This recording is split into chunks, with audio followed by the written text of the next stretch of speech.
여러분 혹시 그런 생각 해보신 적 있으세요? 무언가를 정말 제대로 알려면 오히려 거기서 살짝 떨어져서 봐야 한다는 거요.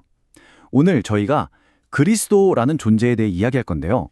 이걸 제대로 이해하기 위해서 좀 특별한 방법을 써볼까 합니다. 바로 우리가 너무나 익숙하게 생각하는 종교라는 틀에서 잠시 한 걸음만 딱 벗어나 보는 거죠. 네, 바로 이 질문. 이게 오늘 우리가 나눌 이야기의 가장 중요한 열쇠가 될 겁니다. 생각해보면 너무 가까이 있으면 오히려 안 보이는 것들이 있잖아요.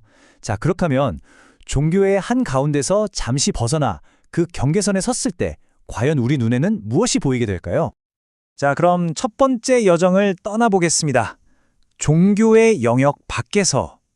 굉장히 흥미로운 건요, 이 이야기의 무대가 예루살렘 같은 그런 종교의 중심지가 아니라는 거예요. 오히려 그 경계에 있는 곳, 바로 빌립보의 가이사랴라는 곳에서 이야기가 시작됩니다. 아니, 왜 하필 거기였을까요? 뭐랄까, 일부러 그런 장소를 선택한 거죠. 기존 종교가 주는 그 익숙한 분위기, 그 영향력에서 좀 벗어나야만 제자들이 뭔가 진짜 중요한 걸 더 뚜렷하게 볼 수 있을 거라고 생각하셨던 겁니다. 여기서 바로 너울이라는 개념이 등장합니다.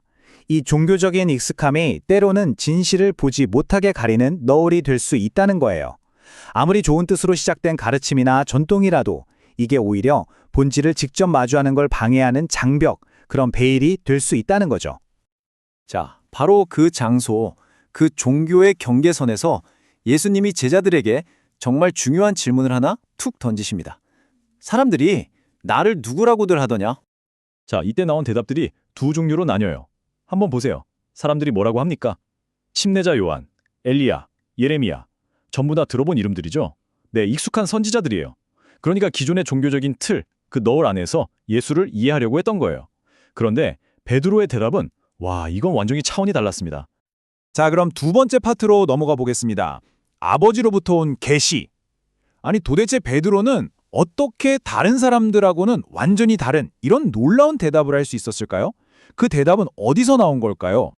주는 그리스도시요 살아계신 하나님의 아들이시니다. 바로 이 고백, 이 짧은 한 문장에요. 그냥 인간적인 생각이나 해석을 뛰어넘는 엄청난 힘이 담겨 있었어요. 그리고 이게 바로 이야기 전체를 뒤바꾸는 결정적인 전환점이 됩니다. 여기서 정말 중요한 포인트는 베드로의 이 지식이 뭐 열심히 공부해서 얻은 것도 아니고 똑똑해서 추리해낸 것도 아니었다는 점이에요. 그게 아니라 마치 깜깜한 방에 갑자기 빛이 확 들어오는 것처럼 아버지로부터 직접 온 계시였다는 겁니다. 이 엄청난 계시가 있고 나서 성경을 보면 엿새 후에 또 다른 복음서에는 한 8회쯤 뒤에라고 하면서 다음 이야기로 넘어가요. 이게 그냥 날짜가 며칠 지났다는 뜻이 아니고요. 이 계시를 발판 삼아서 이제 완전히 새로운 차원의 이해로 들어가는 또 다른 여정이 시작된다는 신호탄 같은 겁니다. 세 번째 이야기입니다. 산 위에서의 이상. 맞아요. 빌립보 가이사랴에서의 그 계시가 끝이 아니었어요.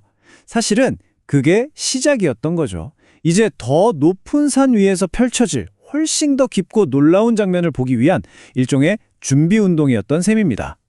한번 상상해 보세요. 그 높은 산 위에서 정말 눈부신 광경이 펼쳐집니다. 예수님의 모습이 막 빛으로 변하고 그 옆에 구약성경, 그러니까 유대 역사 전체를 통틀어 가장 중요한 인물 2명이 나타나는 거예요.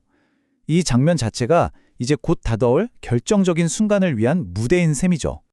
이때 나타난 모세와 엘리야, 이분들이 그냥 위대한 인물이라서 등장한 게 아니에요. 상징적인 의미가 아주 큽니다. 모세는 율법의 대표주자고 엘리야는 선지자들의 대표주자죠. 그러니까 이 두 사람이 함께 나타났다는 건 구약 성경 전체가 그 자리에 나타났다고 봐도 되는 겁니다. 이 어마어마한 광경을 본 베드로가 너무 감격해서 뭐라고 하냐면요.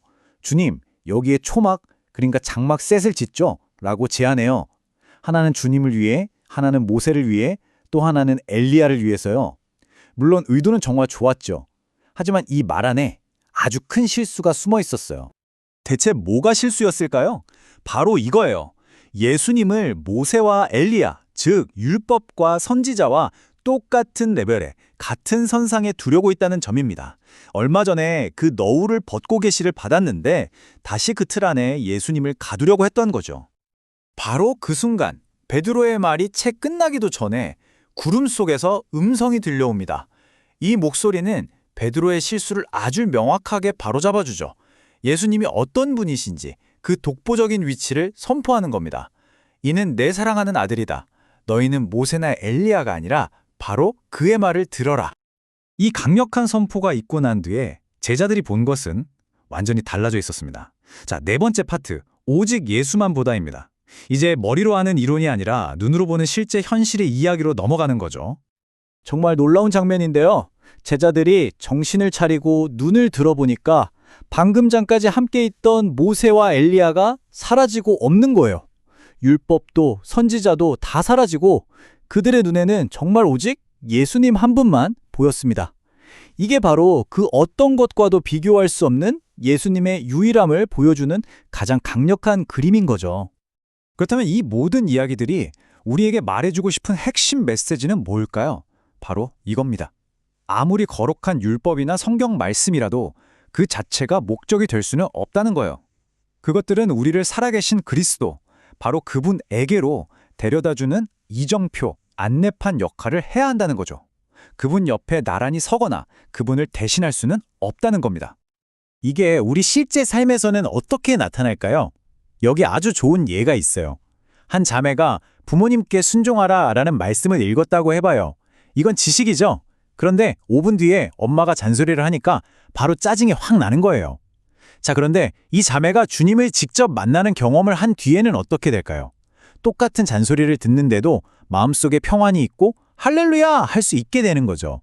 이게 바로 머리로 아는 지식과 실제 만남의 차이입니다. 그래서 오늘 이 이야기를 마무리하면서 마지막으로 여러분께 이 질문을 꼭 드리고 싶습니다.